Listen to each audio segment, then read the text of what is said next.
Hi, welcome to today's video. My name's Paul. So today is day 5 of this watercolor challenge. Today's painting for the sky, I'm using ultramarine blue, but you could see I had another color on the paper before I started putting this blue on. And that other color is sepia. Specifically, it's Winsor & Newton sepia watercolor paint. When you put the blue on top of sepia, you can get some interesting colors, sort of bluish grays, and it can be useful sometimes to create a kind of threatening sky or a stormy sky looking as though it's about to rain or it has been raining.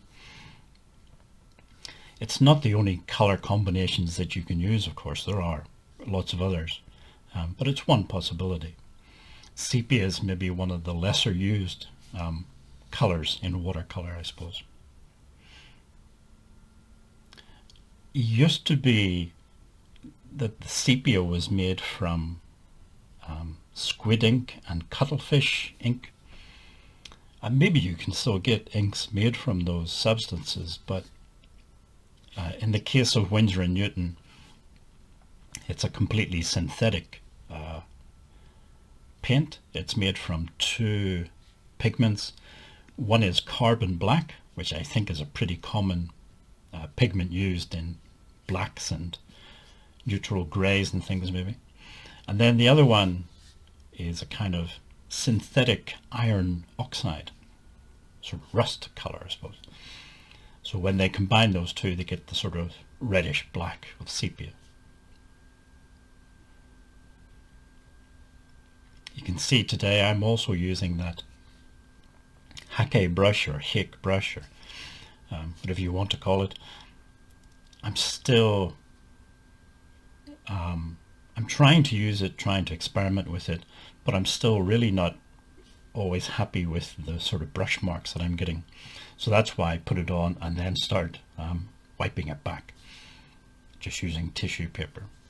You can, with watercolor, you can lift off color to some extent. You're never going to be able to get rid of color the way you can with, say, oil color. But if you're quick and you have some tissue paper, you can wipe back some of the color if you don't like it. This painting today is it's more on the abstract end of landscape painting. So I still want it to look like a landscape, but there's a lot of marks and things in there that are not in there to represent reality. They're in there as sort of abstract marks and decoration, if you like.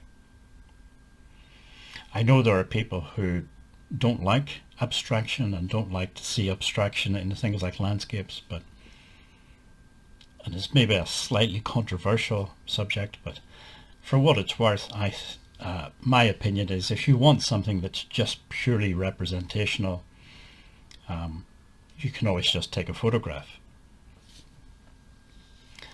With me, I think when I want to paint a landscape, I want to also include how the landscape makes me feel, how I feel about the whole thing, and try and include that in the painting as well.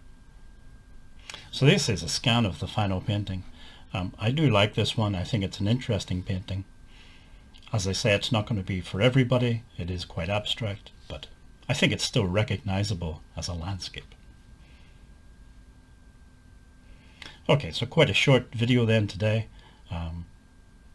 Hope you enjoyed it, and I hope I can see you again tomorrow for day 6 of this challenge.